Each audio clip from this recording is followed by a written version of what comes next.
This meeting is being.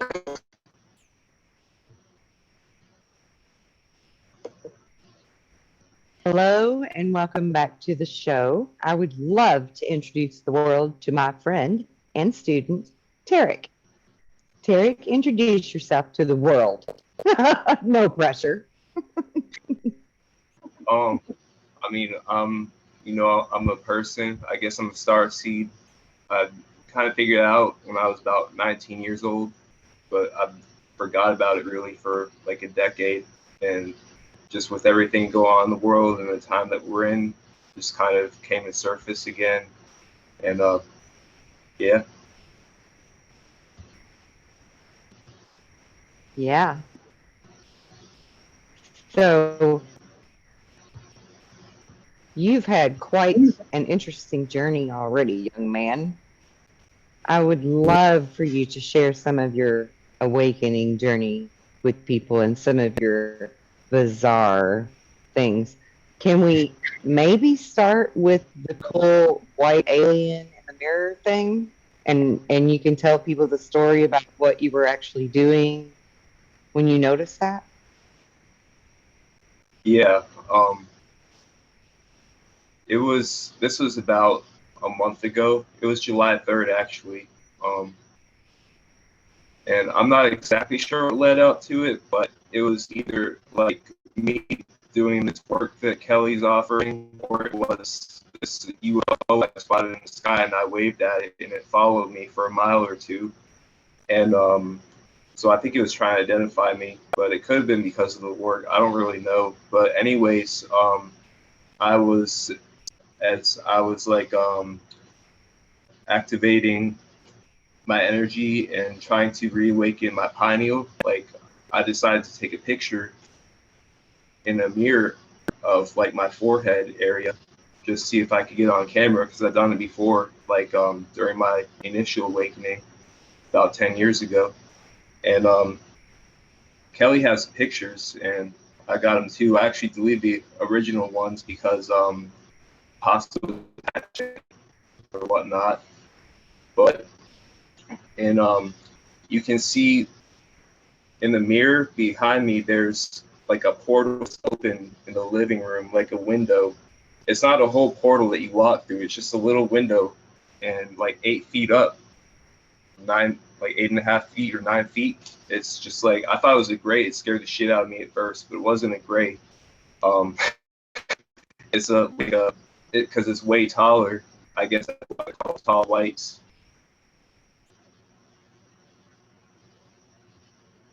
Yeah. And it was like you actually captured it in your picture. And what we'll explain to everyone is that in the real world behind you, there was no window or whatever, right? Right. Nothing like that. There was um, some kind of geometrical decorations that I think it used to open the portal, like because there's a geometrical design on both sides of the wall right next to where the portal. Right. And like he said, guys, I have these pictures. As soon as he seen it, he sent them to me and was like, and I'm like, whoa, how did you capture a tall white? What were you doing? And then he was telling me how he thought to take a picture of his pineal gland, which I've never thought about doing.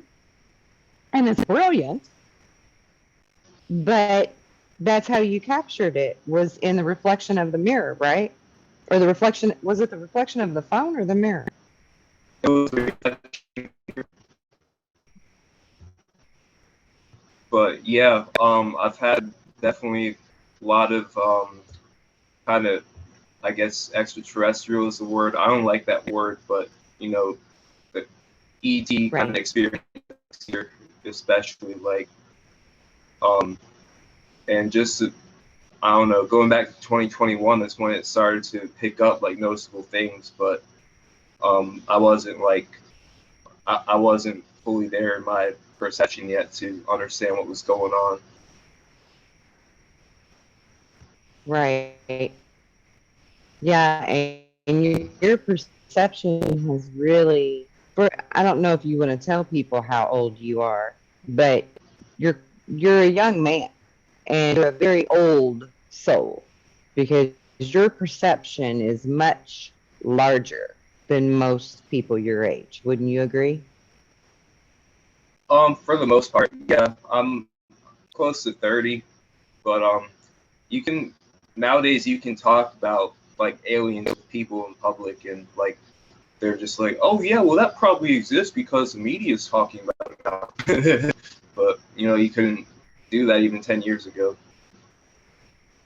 No, no, you couldn't. Really, even just 2 or 3 years ago, people wouldn't take you seriously when you spoke of it. Matter of fact, people that know me personally will still try to poke fun at me for what I know and what I believe.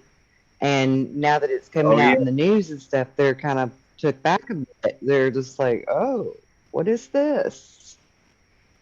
Yeah. yeah. I mean, I haven't shown that picture of the tall white to anyone else, but I think there's only like one person that I would show it to, but I'd only show it to him in person because otherwise he just probably ignore it. Right. Hey, you know what I could do? If you're okay with it, I could use that photo as the cover image for this show so that You everybody can could. see what it looks like. It's your You cool with show. that? You could put in like, yeah. All right. Well, no, I'm going to get your permission because it's your photo.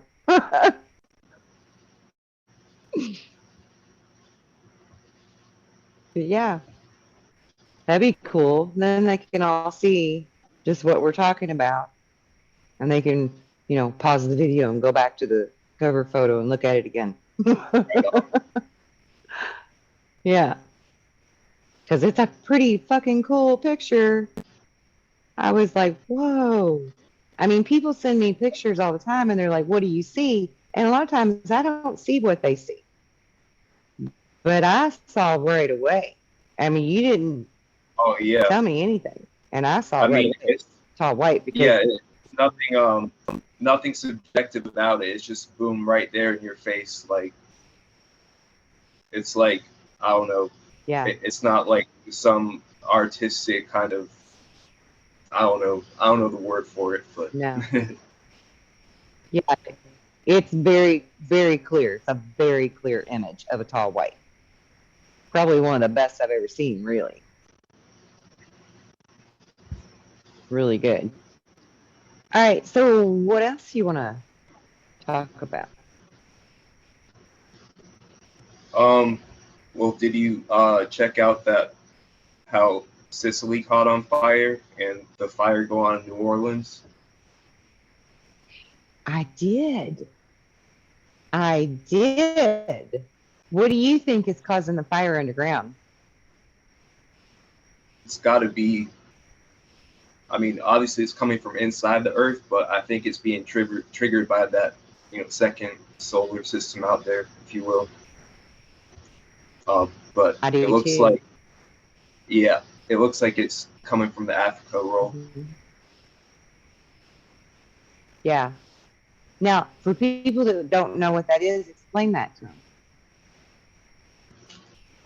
It's the plate tectonics. Um, the plate that Africa sits on, it's trying to like roll over 90 degrees to the east, and is causing a whole lot of problems in like Turkey and Mediterranean, Northern Africa, I think Southern Africa too. And that's going to in turn affect the rest of the world because all the pieces are connected together like a puzzle. So if you move one, the rest of them are going to move too. That's right. And I'm sure you know about that. What's it called? The South African anomaly, the magnetic anomaly that's growing out there. And they Oh, can't fly the airplanes over that area because they'll just right out of the sky. yeah. Isn't that where the new poles trying to form? Yep. I see. I'm going to turn Yep. off the spin. Yep, that is exactly what is happening. And we've got all I've kinds seen, of like magma chambers underneath the ground, hot springs that are moving underneath the ground. There's like all kinds of activity going on right now. And it's that magnetic pull of that second star that's coming up from the east side of our main star. And so that gravitational pull is starting to happen. yeah, I Yep. tried to. When I first heard about, like, the pole shift and Nibiru, it's like about 10 years ago. And once it didn't happen after about a year, I just wanted to believe, oh, like, that's not real. Nothing happened. Like, just kind of try to forget about it and deny it. Then I started Mm-hmm. coming across more. I don't know. Like this year, I came across information about it again, and I did a bunch of thorough, deep research on it. And it was like, yeah, it's never went anywhere. Just it's a slow process. So 10 years later, and still Yeah. it's still pending, but things are picking up real quick. They are. And the poles are moving or were moving quite quickly at a quick clip until about, I want to say, end of March, beginning of April. And all of a sudden it stopped and it went back a little ways. And then it started to eke forward again. And now it's just frozen in place again. And I firmly believe that's because of light workers like myself that are working to kind of harness and solidify that core stuff that's happening, because it's because of the core that the poles are flipping. Um, and we're like trying to, what's the word I'm looking for? Stabilize it. We're trying to stabilize it so that it doesn't flip too quickly. And I think there must be quite a few of us doing that now for it to be this significant, you know, because I'm sure you've heard by now the data on this was that probably by mid April or at least the beginning of May, we should have had a pole flip, but we're trying to hold that back and keep that from taking place just yet. I mean, like it can take place. It's not a dangerous thing for it to happen, but if all the other shit happens at the same time, it could be a pretty big calamity, like it has been in the past, you know. And so we're trying to keep that from happening. But I think that that's a very strong sign that there's a lot of people working on that. And Tarrick is actually my student at learning this very type of work, and a Yes. very good student at that. Thanks. Well, my name means student, not Tarek. Last name means student. But yeah, I mean, it's, a lot of stuff going on, and it can be bad, but it doesn't have to be. Like, it doesn't Yeah. mean no one's going to get hurt. But at the end of the day, like, if we all come together and we all decide we're going to stop it one way or another, and we understand like that reality is not physical and that we've been lied to for forever, then we can stop it or at least mitigate it a lot. That's right. We can transmute it. Absolutely. Yeah. And that is our goal, isn't it? Transmute it. Yep. From there, just I don't know whatever. Being recorded. But Okay. So let's go back to 2014, because you had some pretty interesting experiences that I would love for you to reiterate and share. yeah, this basically started with when the U.S. attacked Syria. It just I don't know. It did something in me, and I just started changing and looking at things differently. And I came across spirituality basically then, and I just, I don't know, like when I lived, I just tried not to do harm to nobody and just, be positive and whatnot and keep seeking the truth. And eventually, like early 2014, I got this little mark, and I'll draw my wrist. It's kind of like kicked everything off, really. Um, I'm just going to outline it.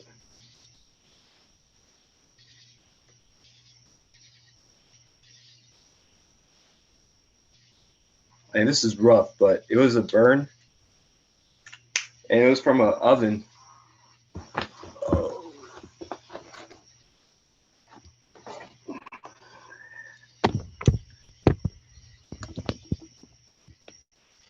it's completely missing. This right here is a burn from an oven I got, and it Yeah. looks like a belt or something. And I was like, huh, this is really weird. Like, why is this happening? And like, it took weeks to heal up. And then after it healed, just a bunch of weird stuff started happening. But the only memory I have, like, directly related to this mark was I was like unconscious, like in my backyard, basically. Like, I guess I'd been sleepwalking out there, and there are these two blue, like, feminine beings standing over me, and one of them was like holding my wrists and examining it, and the other one was like looking at me in the eyes. They have like light blue skin and yellow eyes and like a dark reddish hair, and it was just for like a split second. Like, I was passed out, and then I woke up when I wasn't supposed to, and then there's like, no, go back to sleep kind of thing. And this is well before I knew anything about like the Vedic tradition or anything like that. Or I didn't know nothing about the movie Avatar. Like, it's not imagination whatsoever. And that was You didn't like, know anything about blue people. sorry, what? I said you didn't know anything about blue people, did you? No, no. And the memory actually slipped. Like, I, I don't know. It slipped away from me a lot, and then I finally put pieces together just a few months ago.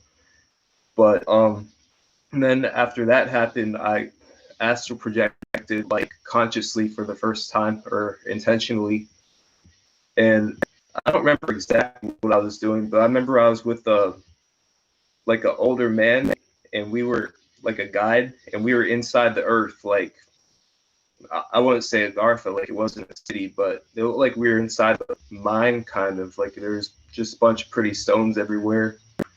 Um, and then 3 days after that, I got abducted by a gray, and I mean, he didn't take me on a ship, but he took me out of my bed, and I looked in the corner of my room, and the clock said 3:33 exactly. And I'm surprised I remember as much as I did about it. I don't want to like the whole account, but just so more stuff happened after that. There's a blood moon about a month after that that I went under a spiritual attack, and basically like there was some entity, like shadowy figure, basically sitting on the headboard when I was trying to go to sleep one night, and it was telling me that it's Archangel Michael and shit. And I'm like, no, the fuck you're not. Like, but I didn't know nothing about like me at the time, so I was kind of scared, and I was like, and I didn't know anything about spiritual battles either. So I just kind of like tried to like avoid it, I guess. And so I like got up and I started playing my bass. I was like big in music back in the day. And then it comes up and it starts like bumping the back of my elbow a couple times, and I like turned around and swung on it, and I swung a couple more times on it, and the base hit something solid eventually, and it split in half. And it's supposed to be like a really rock solid like instrument that, like, I know somebody told me that his friend had the same exact model bass guitar, and he tried to break it on stage after a rock show, and it would not break like at all. He was trying so hard to break it, but it just went boom straight in Right. half. And then it went through a portal after that. He's like, oh, this guy's not playing around. And then when he went through the portal, there were like a whole bunch more of them that came out like into my house. And so I just started swinging on all of them, like with my fists. And I was just like trying to drive them towards the windows. And they all left, and the electronics acted pretty crazy for the next few days. And that was about that. And it's strange because like some people can see like spirits or ghosts or whatever, like paranormal stuff, just all the time without trying like their whole life. And for me, it's like I can see them, but not all the time. It really, I don't know. It's almost like there's variables to it. And then some people just can't see them at all. But for me, I wouldn't say 50-50, but like I can see them sometimes and sometimes I can't. I don't know. And then Yeah. I think about a month after that, I got into this fight. I um, Some people accused me of stealing a cell phone, and like it was in front of like 30 of my peers in my neighborhood, and I was like, no, I didn't steal a phone, and everybody around there knew I didn't steal a phone, but nobody did anything, and I kind of see that kind of compliant with the whole health scare. But it's funny, I got that less early, like nobody really did anything. So I basically just got jumped by like 3 people, and they put me up against one guy at first, and then I whooped his ass. I wasn't supposed to, and then so they like sent another 2 on me. But when I fought the first one, like I made the time stop or like slow down. Like it slowed down a lot. I could just like see everything coming like way ahead of time and get out way and whatnot. And it wasn't like Yeah. I was focused. Like it was literally like my perception of it was completely different. Like, and then so later that night, that first guy who I beat real bad, I didn't know at the time it was him, but he shot from like the shadows about 30 yards away. I couldn't see it at all. Like he fired his pistol twice at me, and there were like 6 other people with me, and nobody got hit. Like he fired 2 shots, nobody got hit, and I just thought it was like luck or angel or something for the longest time. But I've been doing small things lately. Since I've been hearing Kelly's messages, I'm just doing these small miraculous things, and it's like shouldn't be physically possible. So who's to say I can't like do some neo type of stuff? That's right. Then and then after that, I saw this like demon kind of thing a couple months later. It was on like the roof of a swing behind me, and it was like sticking it. I could see its shadow in front of me. It was like sticking its head down under the swing set and looking at me. And while I saw it in the shadow in front of me, its eyes were like not shadow. Its eyes were like green or purple or something. And I was like, okay, that's freaky. I'm gonna go inside. Now I went inside. I found a little chip in my nose, like it was orange, pretty small. Like as soon as I realized what it was, like looks like a computer chip, I just flushed it down the toilet. Like no questions asked, no second thoughts, no nothing. And Mm-hmm. I still don't know where it came from. Like I want to think the gray off the top of my head, but I remember that gray experience pretty well. So I would have remembered if I put a chip in my nose. So I don't know. And Yeah. I mean, that's most of what happened in 2014 as far as like wild things that I'd like to share at least. Yeah. And like I love how as you're awakening, for lack of a better word, you're also realizing that you can kind of manipulate time, bob and weave, shield some bullets, do some really cool Neo shit. You got all these different demon entities trying to interact with you, which is a very real thing. When we're waking up and we're learning our own power, we will get tested. They are out there trying to look at us and figure out just what do we know, how much are we leveling up, because when we level up they lose and that freaks them out. So yeah, they're gonna do different things to try to manipulate that, but you've done really great in all of your cool Neo stuff getting through it. But while you were talking, something just occurred to me that hadn't occurred before. About a year ago, I did an interview with a gentleman from Ireland who's a paranormal researcher, did several TV shows, things like that. And he is of the opinion that the aliens that abduct us and do all of these nefarious things are actually some type of demonic force from another dimension. And I wonder if he's not onto something there. Because a lot of people have that correlation to where these negative ones that come at us, we call them demons or monsters or boogeymen or, shadow men or whatever you want to call them. This is where Freddy Krueger was created, was from this type of stuff. So it makes you really Yeah, wonder, what is the connection there? Because we know it's a spiritual war, right? We know we're in a spiritual war. We know that we're here to awaken to who we truly are to win this war. So why wouldn't they be? Like, I don't even know why that never really occurred to me before. Because when he said it, I was kind of put off about it. But it actually makes a lot of sense now. What are your thoughts on that?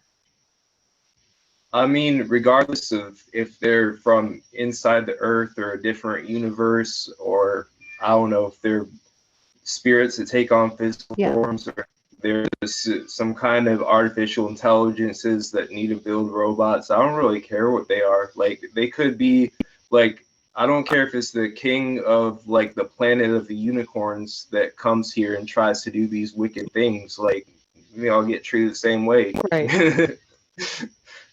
Right.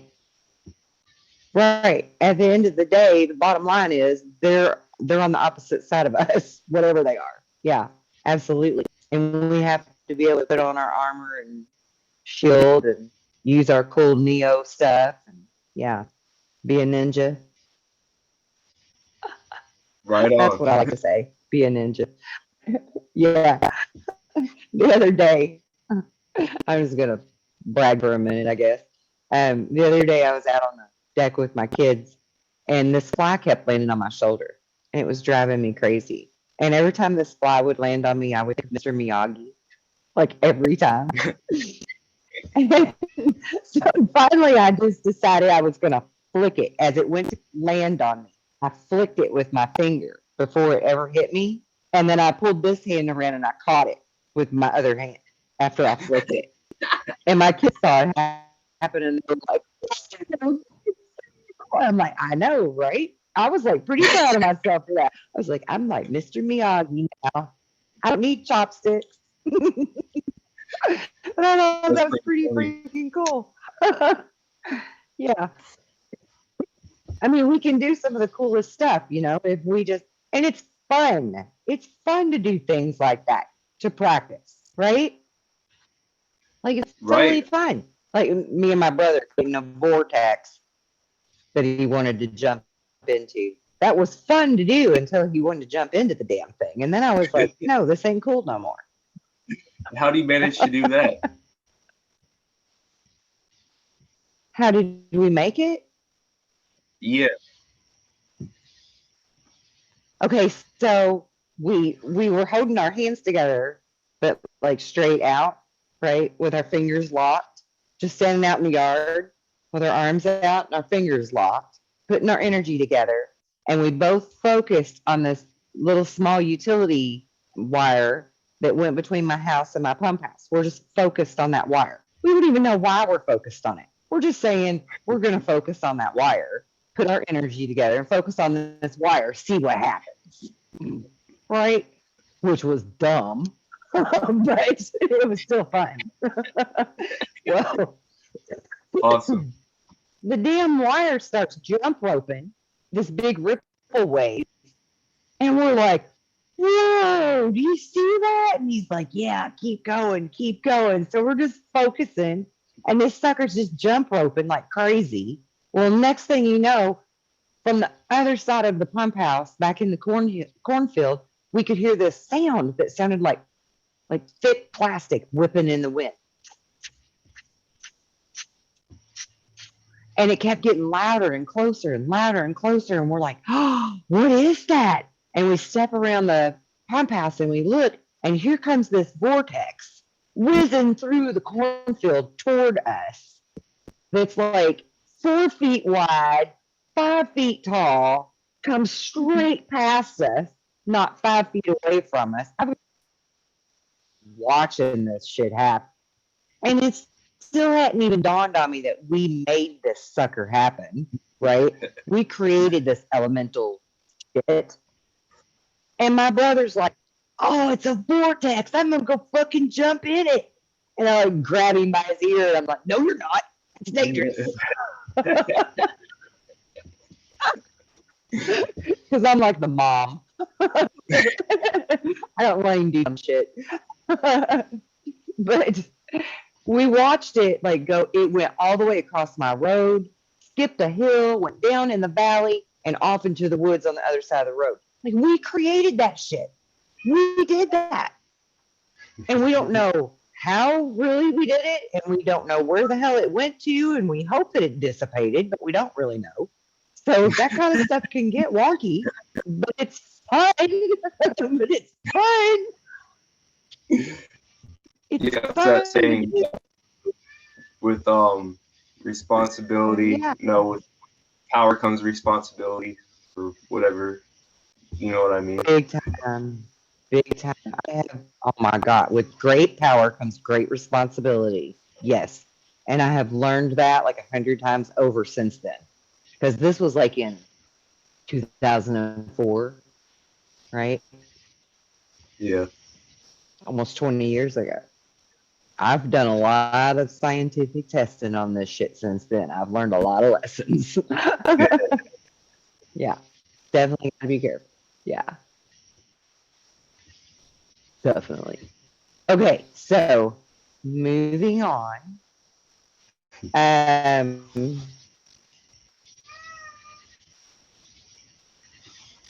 Seems like I hear the kitties. Yeah. Seems like I was just there thinking of was the line. something going on. Were you? Yeah, right before you said that you heard them. Lyran? I did. Sorry. I Oh, heard cats. yeah. I think my earbud's getting ready. Hold that thought. This meeting is being recorded. So you heard That was crazy loud. so you just heard them out there. As far as the Lyrans go, I didn't understand what was going on with that brief little glimpse I got of them examining this mark on my wrist about 10 years ago. Wrong way. It's like looks like a bell or an angel blowing a trumpet. Obviously, this drawing's really rough. It's faded since then. But I call it the mark of the messenger. And so when I saw them examining my wrist, kind of slipped my mind a lot, but I still recall it once in a while. And then one time this year, I just got compelled to do some research on the Lyrans after I for some reason I watched a video about them, and I saw a picture of one that looked exactly like what I saw in that time about 10 years ago. I was like, holy shit. And I just started a bunch of research on them, and then I meditated for, it was my first meditation in over a year, about 14 months. I saw a face of a lion, or a lion-like being at least, and I wasn't imagining it. I hadn't developed my visualization yet. I didn't see anything else that whole meditation, just a piece of a lion. And there was some stuff in the background I couldn't really make out, but I just come to realize that basically that always like been around me, like they're always with me and basically always will. And I've seen similar beings in dreams, but that doesn't really count. Um, I did see another one meditation, and I do see them. Well, I think it's them. I see these bright lights flash the window on the wood side. I know it's like aliens or UFOs or whatever, but basically it's like my only question is, are they tall whites or are they Lyrans at this point?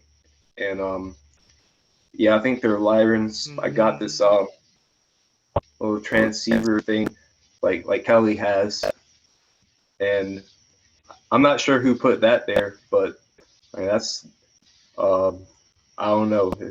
It's pretty wild thing. Like when I first got it, I had no idea what to make of it, and nobody else knew. I didn't know who to talk to about it or anything. It's just great to meet someone else who has one. Yeah. Yeah, it is, isn't it? Because it's kind of a weird thing. It does make you question your sanity from time to time. You're just like, what the fuck is going on? And honestly, I think really it could be both the tall whites and the Lyrans that are visiting you. But just to clarify for the audience, do you think the Lyrans are the same as the blue skinned people? Oh, I think sometimes yes and sometimes no. It's like saying, are the like just as a rough example, are the black skin people the same as the white skin people? But it's like they're all working in the same place. You know what I mean? Like it could be like a big galactic family. Right. Right. But I Yeah, think because I as just felt far as like, the some Lyran, people I just felt like some people may want a little clarity on that. You know, go ahead. in my meditations, I've seen them pink, but kind of like a pinkish, purplish color, with turquoise eyes. And when I saw them in person, they had like a light blue skin. They weren't like like in the Avatar movie. I saw that just this year, but when I saw them 10 years ago, they didn't have the stripes like that. It was just like just a pale blue. But that doesn't mean that there are no Lyrans with stripes on them. Maybe they're just still on their home planet, hanging out in the jungle or whatever. Hmm. That's right. And you know what else I find very interesting about you being so connected to the Lyrans and visited by them? It seems to be a very common theme in your age bracket. Your like your maybe 10-year age bracket, right? Like from the early 20s to the late 20s or early 30s age of people. I even had one of my daughters is very connected to the Lyrans, and she's 24 now, 23, 24. And I mean, like she's always felt connected to the feline race before she ever knew anything about aliens, because just because I'm who I am doesn't mean I just bombard them from birth with all of my knowledge, right? So I let them learn something on their own. And yeah, she's always, even before I told her that such a race exists, she would tell me that the feline race was her family, is what she would say to me. as a little girl. Yeah, I think that's very significant because I think that that is the ray of starseeds that your generation of starseeds came through on the same ray that came from the races of like the Lyrans or the blue skinned. And I don't know what you would necessarily call the blue skinned, if you'd call them Lyrans or not. But I know other people who also know blue skinned ones that feel like they came from inner earth, that they actually belong to inner earth, similar to like Corey Good talks about, you know. And I don't remember what he calls them. Do you know who Corey Good is? No, I don't. See, I didn't think so.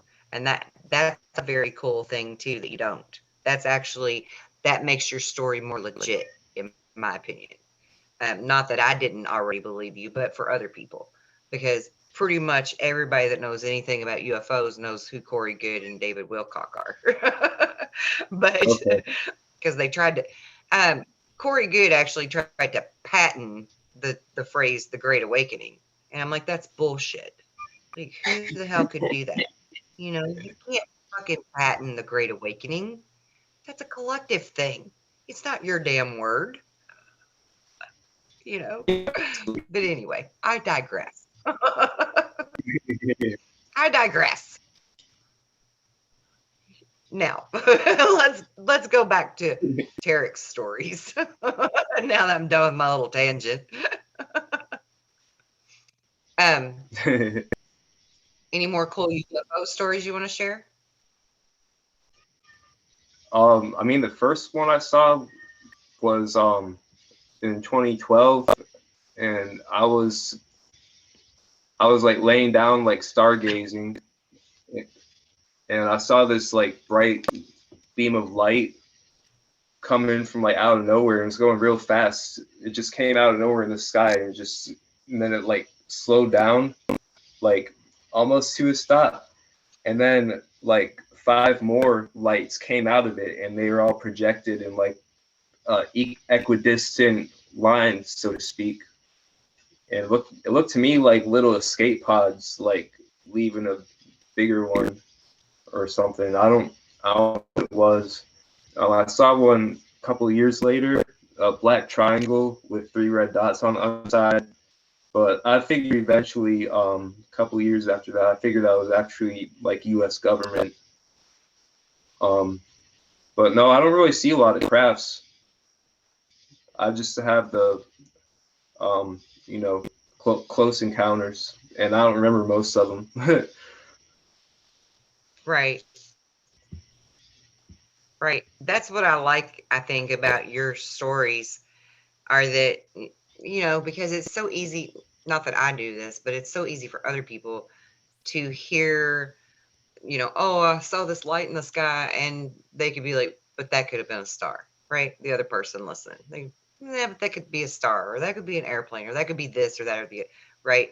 And that's not what your stuff is about. Your stuff, other than some glimpses in the woods of some lights, your stuff is like in your face, leaves the marks on you. Yeah, like hardcore real encounters. And I think that's what I like about your stories is that they're solid that way, you know. And you don't know who Corey Good is, and you didn't really even know about the movie Avatar until recently. And I mean, there's so much about your shit, for lack of a better way of saying it, so much about your shit that's so authentic, and like people couldn't poke holes in it, right? If they tried, they just couldn't. Yeah, well, I You mean, know, you do. I stay away from movies and television. I don't have like social media, so I don't know about none Right. of that. I Like you don't even have Facebook. Like nothing. no. Yeah. I learned I did learn a lot about the Vedic tradition in recent years, but that was like way after like my first library encounter. So it's not like I was like trying to take what I knew and imagine it in the outside world or nothing like that. But I mean, I can tell you, like, I mean, Right. obviously, you know that religions used to control us, but there's a whole lot of truth in the Vedic tradition. Like, I can guarantee you at least 6 deities that I know like personally exists, and through like logic and reasoning, if they do, then you can conclude that at least another 5 do, just off the top of my head. And it's wild stuff. That's right. And I'm right there with you. I agree. There's a lot of truth to the Vedic writings. That's some very truthful, sacred history, in my opinion. Definitely. And they're not Oh, afraid to talk about UFOs and all of that. I mean, people in India, that's common knowledge for them. They think people in the Western world that don't believe or don't know are just stupid. yeah, it's funny how they've known about, like, I don't know, the cosmos or space or something. They definitely know about like aliens, but they knew about all that a whole long time ago. Oh, but let me tell you something I just remembered today or yesterday about like right before I found your work. So there was like this one Saturday that like 2 different times like church people came to my door and were like talking to me just about, like, I don't know, inviting me to their church and talking about Jesus and stuff, and which it never happens, right? Like, that's the first time that's happened. It was twice in one day, so I was pretty suspicious at the time. But one of them, it was like a woman. Right? Like, She what like is read this? me.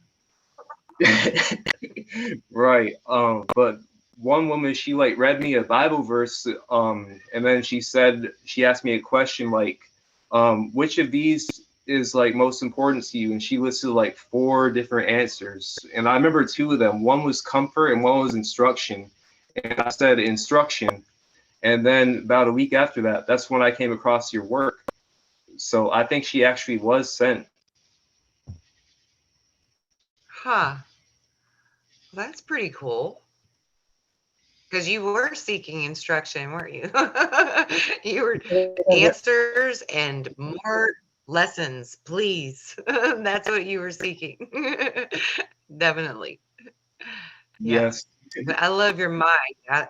I love how in depth and full circle your mind goes with your thoughts, because you'll start at point A with one thought and then you're connecting dots as you're talking to me and working it out, and we come all the way back around full circle and you're just like, oh, and I just love how I just love it. Like, you're just like, oh, now it makes perfect sense, and you were the one doing all the talking and I was just agreeing. And you're like, oh, now I totally understand. But you already One of my understood. You just didn't realize you did. Yeah, one of my friends, he said something to me once about like, how are you making these connections and correlations? Like, how are you doing this? So, like, he's left brained, I'm right brained, and then like, I don't know, just throughout time, it's Yeah. like, oh, okay, I see what you're doing now, but I couldn't explain it though. I mean, you've got this beautiful mind where you can map it out in your head and you're seeing it and you can like put it all into place, because like, I guess my point here is you just needed somebody that you could articulate everything that you know to without judgment. And that's how it's all like pop, pop, pop, pop, popping for you. Because I mean, you just like painted this whole beautiful picture. Is it my audio not good? You painted this whole big beautiful picture, just from like connecting your own dots of your own memories, your own, like, this happened and this happened and this happened, right? Just like you just did with the lady that came to the door, and then you ended up at, my door basically seeking instruction, right? Like, it's that dot Well, connecting I thing. guess what it is, I guess it's pattern recognition. I remember I was like told as a child that I had like, I don't know, that I was academically gifted or had a photographic memory or something. But I think it's basically pattern recognition because time isn't linear. So synchronicities aside, like if you can just like remember some odd experience from years ago and then you come across some new knowledge that kind of like is related somehow, and I don't know, you can just Cross build a reference. your puzzle. Yeah, yeah, just you know what I mean. Yeah, cross reference. Yeah, because I do that too. I mean, that for people that don't know, Tarrik and I really think a lot alike in a lot of ways. Um, which I mean, I'm sure there's a reason for that. All of it seems like all of us star seeds, we have these type of things in common to where we just see things differently, right? So, like you said, I can have an experience for 30 years ago and then learn some new piece of information that, like, my brain immediately knows needs to go with that file back there from 30 years ago, right? Boom. I Exactly. just put it in real fast. I don't even question it. You don't even question it. It's just there. And it's just like, oh, I know I this now. think And I think the problem with a lot of people is just that we've been so like dumbed down and conditioned and everything that they just that it's just none really there with them. Like for example, it reminded me of this time recently where I told this guy something and then I casually brought it up to him just like later, and he had like he acted like he'd never heard of it before. He's like, "Oh, what? No, you didn't tell me that." And by the way, he wears something over his face all the time with it's kind of like surgical, if you know what I mean. I don't know if that has yeah, anything yeah. to do with it. Hmm. It could. It certainly could. Um, I don't know why, but I just thought about this. Maybe we should, I kind of, with everybody that's on the show, we kind of talk about like the way we were raised as far as religions or backgrounds and that kind of thing goes. And you come from a very interesting two, two whole different worlds, sort of, with your parents, right? With You want to explain that? Yeah. So basically, like my mom's from upstate New York, and she's white. My dad's Arab, and he's from North Africa. And so I was brought up Christian, and they split when I was like 3 years old. But my dad was always my life still. I'm grateful for that. I'd see him like at least every week or two. Um, but I mean, it was good because I learned that none of the adults have it figured out. It doesn't matter if they went to college or what religion they are. Like they're all just like, uh, none of the adults in my life had it figured out. I'm like, y'all are trying to tell me how to do stuff. Like. So I guess I was like 13 when I really like broke the societal conditioning or whatever, and I got really into music. And since I picked up a guitar when I was 13, I haven't really been sick at all since then. Um, like I've had a handful of like colds, but I'm good. So music helped me a lot. I mean, I was like really hardcore into it for like 7 years. I think I had a chance to sign a record label after I was in a local band that was like locally kind of well known.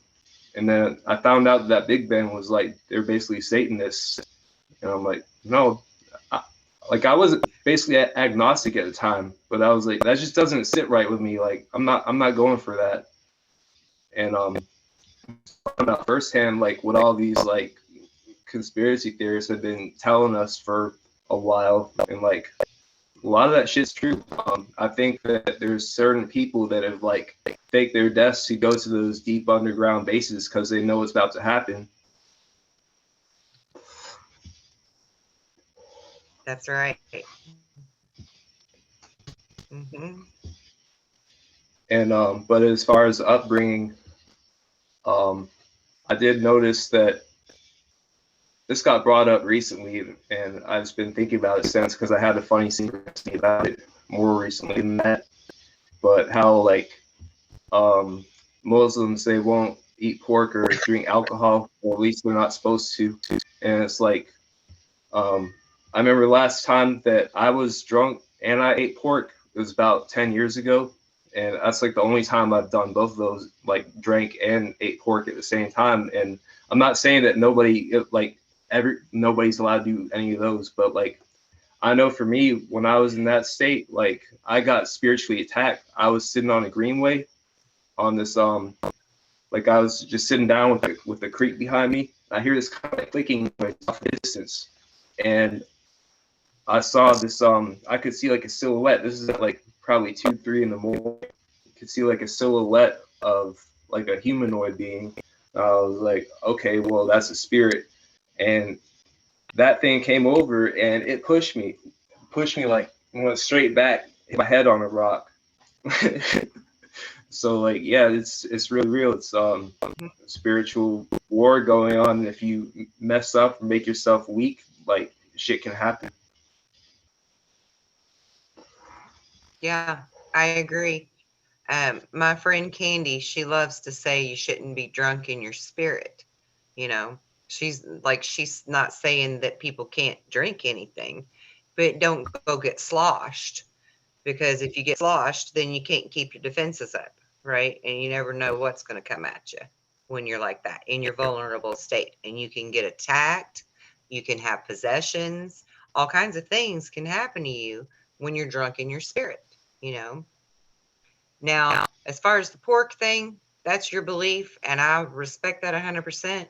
But like I told you at the beginning of the show, nobody better not take my bacon away.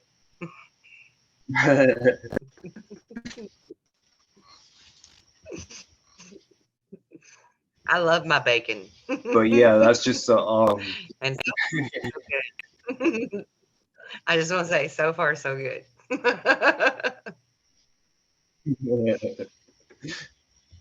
then I found it interesting just like my mom's side being like, I mean she's like mostly German, and like her ancestors were like Protestants. I think they're some of the first people there at the time in like the 1800s. They were like some of the first people to tell the church like F you, like I'm not doing what you tell me. I'm gonna believe in different stuff, and oh you're still oppressing me. Well, I'm just gonna sail to the other side of the world then. And then I think that's still kind of in me. There's Was that the definitely the it had were to the do with Protestants the Martin. Quakers? It had to do with Martin Luther. Oh, okay. Yeah. Okay. It's just seeing all these. It's just part of a bigger pattern, like how I just thought it was interesting that they were like that. And I mean, I don't Yeah, know you what come really from to a say. blood Go you ahead. come from a bloodline of rebels. You come from a Kind of. bloodline of rebels. Yeah. Yeah. Yeah, I like that. I like that a lot. But yeah, I mean, you had a pretty wide contrast between your mom's beliefs and your dad's beliefs, and both of them were in your life. And you still found this middle ground of just spirituality, Gnosticism, if you will, or esoteric knowledge, um, rather than one or the other, which is quite rare, honestly. Quite a rare and enlightened thing to find your own path. So, did your parents support you on that, or? Not at first. I mean, I've just, I've been a seeker basically since I found out that none of the adults really had nothing figured out. Um, so they didn't really like accept it at first, and like obviously it was bad whenever I told them about like paranormal things. they'd be like, "Oh, you're mental, this and that."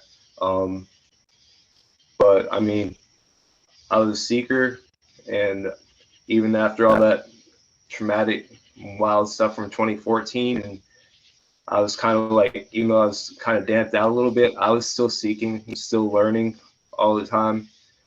And I mean, yeah, I looked into Gnosticism, the occult, and I mean, I really got into the Vedas. That's like the, it seems like that's probably the closest that I've been able to find as far as like just having one straight like dogmatic path. Like it's not going to be like that for, like you can't do what someone else did exactly how they did it. Someone can't just lay it all out for you. You got to like Yeah, you gotta do your own path. Gotta do your own thing and figure it out for yourself. Because if we just listen to other people, then we don't know it's our truth or theirs, right? No, I think you did it great, and I think it's great that your parents are at that point now where they do allow you your own beliefs and give you that respect. Even if they don't want to agree with it, right? I mean, that's a good thing. That's huge.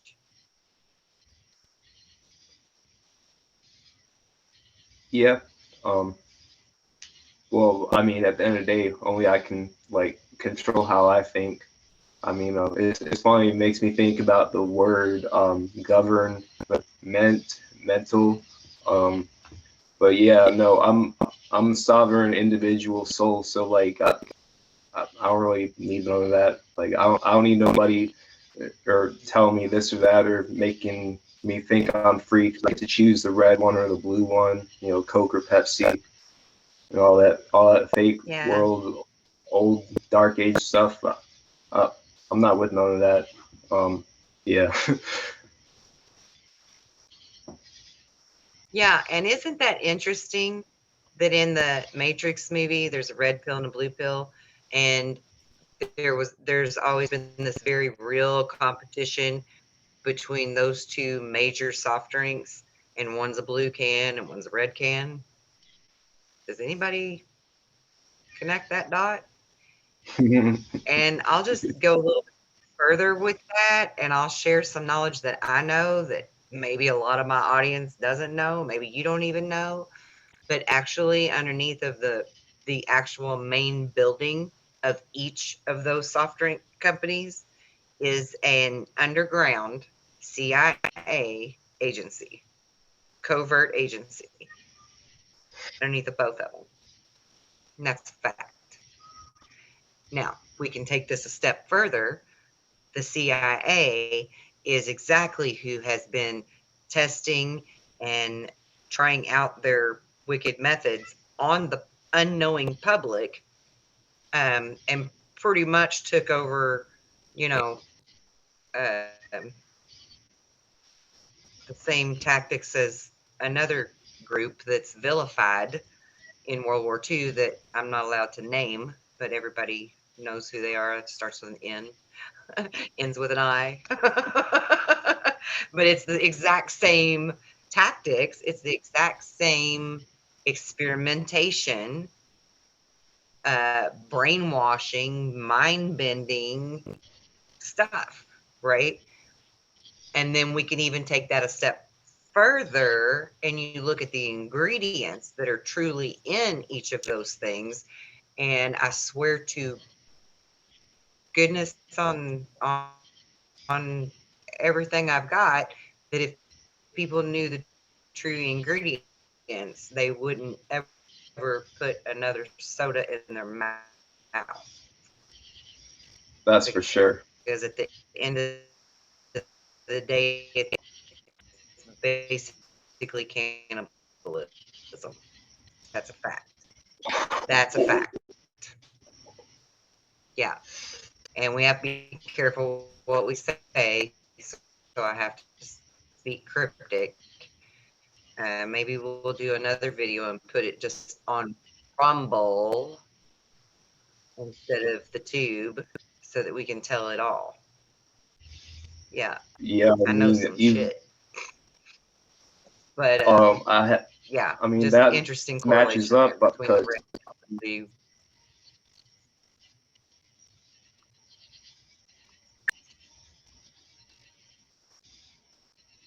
Go ahead. oh, I thought it was about to glitch out or some. I mean, it lines up because I've heard that there's cells from the kidneys of humans that go inside, like, for example, sports drinks that are popular, and then you look at that group that begins with the N and ends with the I, and got attacked by the, I don't know, America. That was basically to get their flying saucer technology, because I mean, it's not like it's some new stuff. Like it's actually like, I don't know, that stuff's Right. probably retarded compared to ancient tech from, like, I don't know, other beings that have been here. But so, like, yeah, they wanted that UFO stuff, so they went over there and tried to take it all, and then they took all the scientists and try and make them come over here, Operation Paperclip, and Yep. Yep. So why is it too far of a reach to say that the Fourth Reich is right here, alive and well?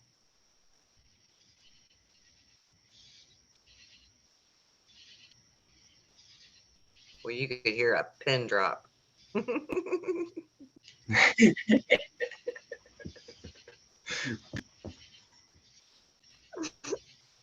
Like we were both waiting for something to happen.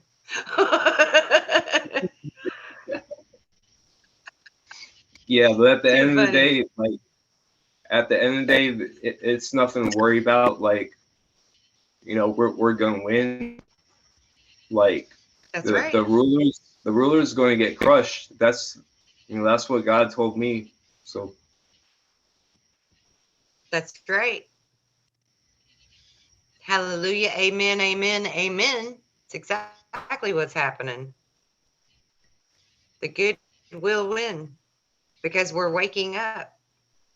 And I mean, I was told these key phrases, like nothing can stop what's happening, nothing can stop what's coming. And then, like, you know, um, the Q guy started saying that too. And I was like, hey, that's something I was supposed to listen for. Cause yeah, I mean, this is like a snowball effect. And now that people are waking up, nobody's gonna be able to stop it. Nothing is going to be able to stop it because we are waking up. And part of waking up is learning all the shit we've been lied to about and that's been kept from us. But the big part of what's been kept from us is who we really are.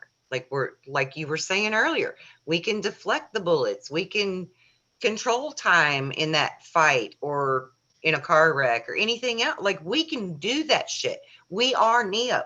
Like we are Neo. And if we can think it, we can do it. Like boom. That's my mic drop. What you got? You want to yeah, say like, anything else before we close? no. No. He's like, no. I got Well, if you're about to nothing close it, I now. don't want to. Yeah, if you're about to close it, I don't want to start going off on something. No, by all means, go off on something. If you got something to say, let's do it. Well, initially, it reminded me of just like all the miraculous things that you've done, and also how I got stung by a wasp recently, and it didn't hurt me like at all. There's no poison. Like, I was going up to clean the gutters on the roof of my house, and I knew there were wasps up there, and I was just wearing a tank top. And before I went up the ladder, I told myself the wasps aren't going to bother me. And so one stings me right here, and I'm like, something just happened. Like, was there? Oh, I must have got stung by a wasp. Huh, that's odd. And it's like it looked like a little mosquito bite for like 10 minutes, but all I felt was a little pinprick, and that's it. There was no swelling, no pain, no poison. Like, I neutralized that shit. Right. Yeah, because our thoughts are very powerful. And I'm glad you brought that up actually, because you were telling me about that the other day when it happened. And I love that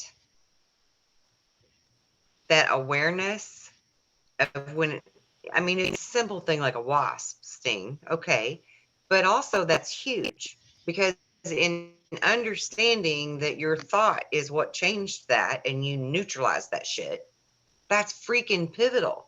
That's huge because you just removed more limits, right? And we're only as limited as we allow our thoughts to be. We're only as small as we think we are. And we've been programmed to not think we're big, right? That's the devil talking if you're thinking you're too big or whatever, because that's their way to control us and keep us small. And the only way to win this is to be big, to be who we're meant to be, who God made us, right? Our creator, whatever you want to call it. Yeah, well, it's like a snowball effect. You find out something small, like a small truth, or you do some small task, and then you're like, oh, hey, like I didn't know that's possible, and then it leads to something else, and then something else, and something else, and then it influences the lives of people around you eventually, and the world changes, like the butterfly effect. That's right. Butterfly effect. That's right. Because you're going to be like, what else can I do? Let's try something else. Let's try something else. Like me and my brother hooking our energy together and, making the wire jump and the vortex happen. I mean, we had gotten to that point where we were like, what else can we do? Like, really, what else is there? And then by that point, I had already resurrected 40 baby chickens and like, you know, 5 dogs, 7 cats, something like that. And I'm just like, what else can we do? Right. The thing with my daughter hadn't happened yet. I don't think. No, I don't think that had happened yet when we did this. But we were learning, what can we do? And I mean, that's why when the thing with my daughter did happen, and I dropped to my knees and said, tell me what to do. God said, you already know what to do. You just have to do it with zero doubt, right? Because I was already doing it. I was already practicing it. I just never applied it to a human like that before. Not that big of a deal, kind of a thing. You know, I had healed people, but I'd never brought somebody back to life. That was, you know, and it literally did. I mean, I don't say it lightly because it literally did take every ounce of my willpower to not pay attention to anybody else in the room and allow their energy to affect mine. And that's where the zero doubt was. It was in their influence. I knew what I could do. But normally when I would do that kind of a thing, I was either alone or with my daughter or my brother, and we were all focused on the same goal. So they're in tune with me mentally on what I'm doing. These other people in that room at the hospital didn't believe what I was doing. They weren't on my wavelength. So their influence is what I was blocking and shielding so that my zero doubt could work right with me drawing in, what I knew. And we can all do that. Like, you start small with a wasp sting or a spider bite or whatever, and you work your way up to these bigger things. Because I mean, I'm not kidding when I say that I'm here to finish Jesus's message, because he said that we can all do the same great works as him and then some. And I know that with 100% of my heart. I know that to be real. And we all have it. I'm not no more special than anybody else. And I'm not going down like my favorite book. Look, my book is right here. It's my total favorite book.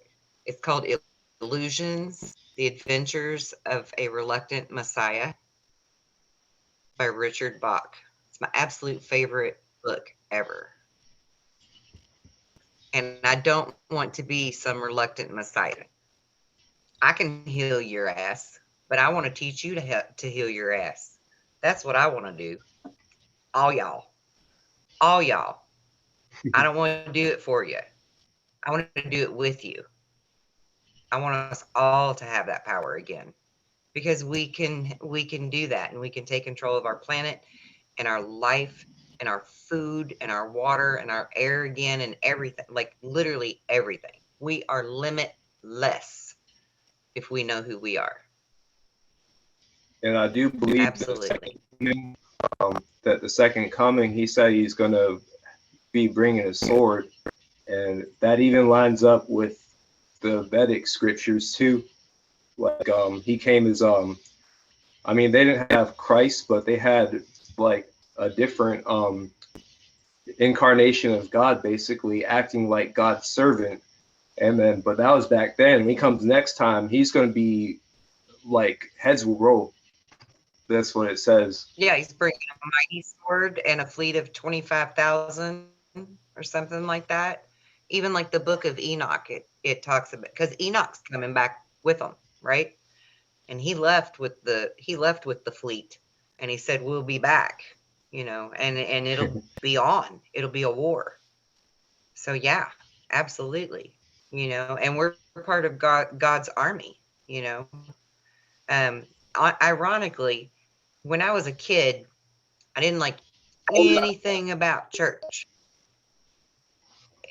except for some of the songs. And two songs always stuck out to me.